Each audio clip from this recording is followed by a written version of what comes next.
I should mention Contagion. Contagion was a film that really did redefine a lot of things for us because it's going to make us all paranoid about looking at each other, isn't it, from now on? No one's going to sneeze and say bless you anymore. They'll just go, ah! Because of Contagion. You watch. Apparently, the interesting thing about that, just no, the director of that said that we are well overdue. He did scientific studies, and apparently we're well overdue a pandemic, an academic, and academic. No, Pandemic. and pandemic. What's the word when it's when everyone gets sick?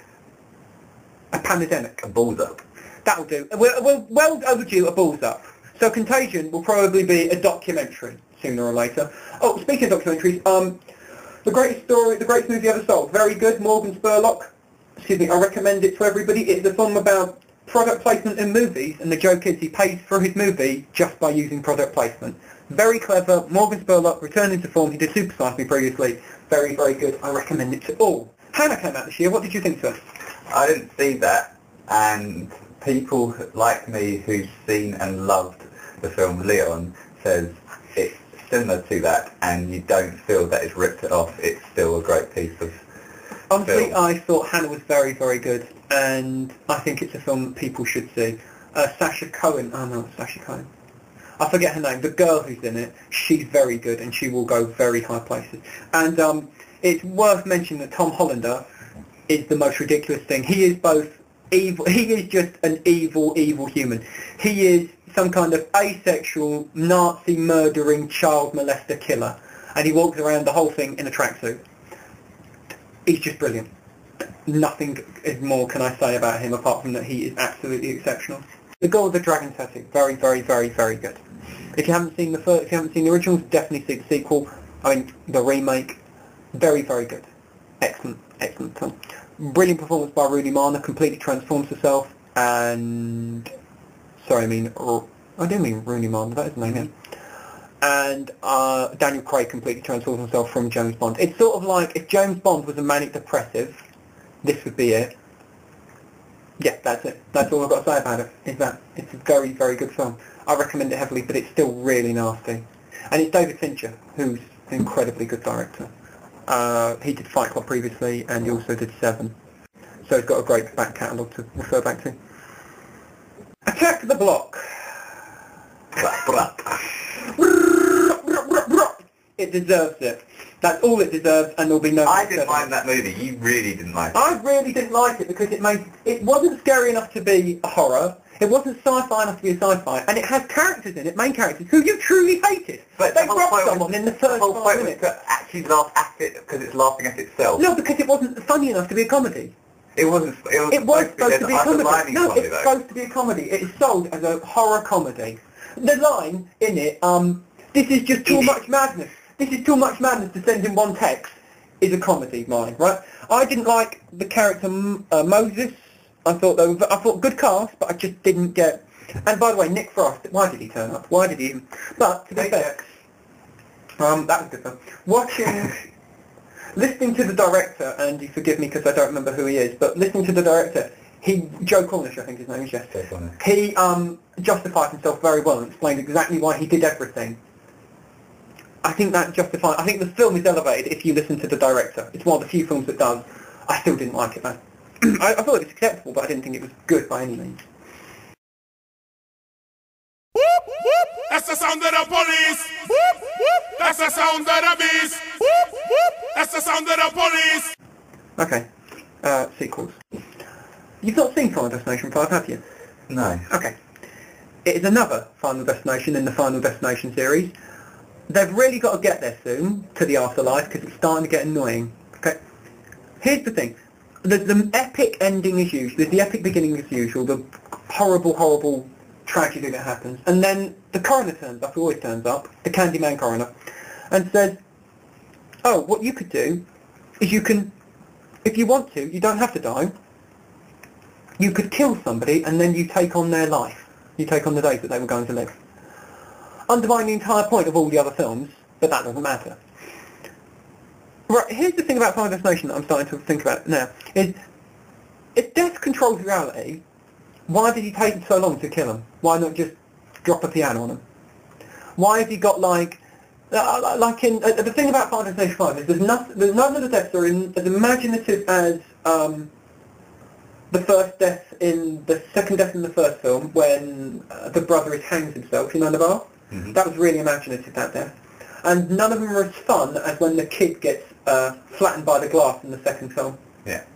Nothing compares to those. It's all very much beheading, fire, ECT, electrocution. It's all the usual things.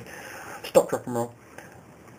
Not that good. Not that good. However, it has the most brilliant ending I've seen in a long time for a film. Really has an amazing ending, which I won't spoil, but it's really brilliant. But the 3D is pointless, and the opening sequence goes on for 5 minutes. It's just titles, right? Not anything else. It's just title cards.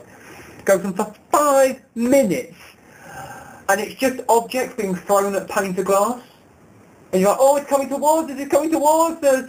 No, it's not coming towards us. It's 3D. It's pointless. I hated that part of it. And it should have been shorter, personally. Should have been not made, but there you go. Mission Impossible 4. I thought it played its cards close to his chest. I thought it kept the surprises coming, and it's clear that it's by the director of The Incredibles and Bolt and Up. Very good film. Fun. It's just a fun film. Nothing more. You watch it, you enjoy it, you leave. Nothing more. You don't need to take anything away from it.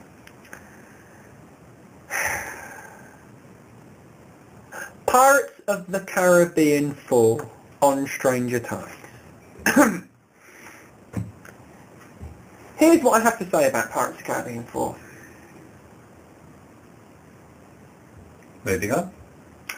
And that's my review of the film. It was so unbelievably boring. Most of the... all they do is sit on a boat. That's it. That's it for the entire film. And it has Ian McShane in it as Blackbeard. You have Lovejoy as an evil Blackbeard. It doesn't work. And Naomi Cruz is, and not Penelope Cruz is in it for no reason.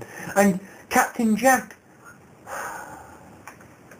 No, it's just without merit, without description. But it's interesting because they have a Christian as the main character, and he is the good person whoever is gathered around. So that is interesting to see a film that has a Christian as the main character. And I was interested in that, and did redeem it greatly. Transformers 3.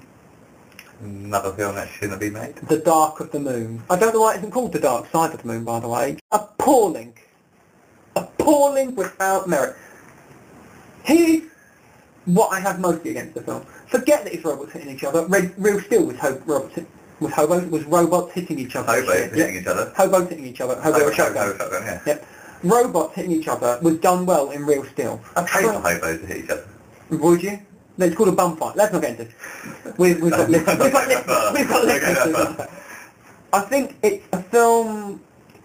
It was supposed to be all very different this time, and it wasn't. Right? That's the thing. The film has... It looks like... there are points of the film, right? Have you seen it? Transformers 3. I chose not to, okay, right, because I've seen the first and second movie. The Chernobyl disaster, you know the disaster in Chernobyl? Yeah. That is apparently now a Transformers-related incident. I wonder to myself, how is that going to play to the Chernobyl crowd? Oh, you know that disaster happened? It was ours. LOL! No! No, Michael Bay. You are so idiotic. This is the problem. It starts off, oh, action, action, action. Then it goes into deep plot. Then it goes action, action, action. It's like Michael Bay fell sick halfway through the shooting of his own film, right? It goes into, I don't know, and there's definitely, it's like a schizophrenic movie, right? Half of it says this: you may lose faith in yourself, but never in everyone. Excellent, excellent idea. I praise that highly for that message. At the same time, this message is produced, but we definitely need these massive, huge robots to come and save the day, or we'd all be dead. It is like going, I like humans, I like robots, but which is better? There's only one way to find out. Are there any Nazis in it? No, Nazi robots, yes, probably. Nazi robots, yes, quite likely. The best thing in it is John Malkovich. Potter. Ended well, really well. Really, really, really amazingly well. It ended so brilliantly. There is nothing I can't give it any more praise than I already have, that film. A lot of Christians will come out and say, it's evil, I don't care, I still think it's a brilliant movie. I still think it's incredible, and I still think it deserves all the praise it gets, and honestly, I loved it. I really did love it. And that's Potter. I do think that Twilight needs to be mentioned. I think it was amazingly brilliantly directed, Twilight. The best one yet. I think the end sequence is just heartbreaking. I think it's a well put together film. I think that it's a pain that R. Pat still has to be in. I think it's a pain that Kirsten Stewart has to be in. R. Pat I can take, and Taylor Lautner I can take. And everyone else I can take. I just can't take Kirsten Stewart. She's so boringly useless, so appalling. All she does is be moody. That's it. And for the other half of the film, R. Pat is moody. And, no, it's just foolishly bad. I know a lot of women have gone to see that film to see the sex scene. By the way, it's really pants. You're disappointed by the sex scene. And this is the thing that really upsets me about Twilight. Really, really upsets me. Is, right, in the credits, okay, there are 5 credits. 5, count them, 1, 2, 3, 4, 5, right? Kirsten Stewart, Christian Stewart, I can't remember the order quite, so I'm going to add them. Christian Stewart, Robert Pattinson, Taylor Lautner, Bill Bry, who's her dad, and then Michael Sheen, right? Michael Sheen is not in the film at all. He's in an extra scene at the end of the movie, and he is 5th on the credits. Do you know how they work out the credits? The credits are in order of who was paid the highest. He is paid 5th highest in the movie.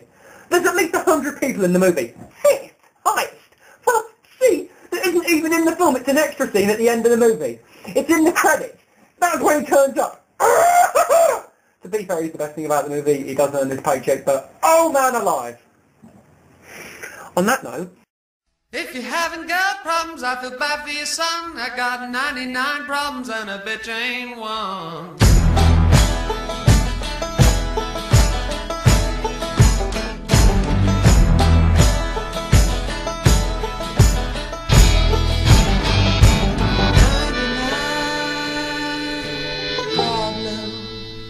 But a bitch ain't one.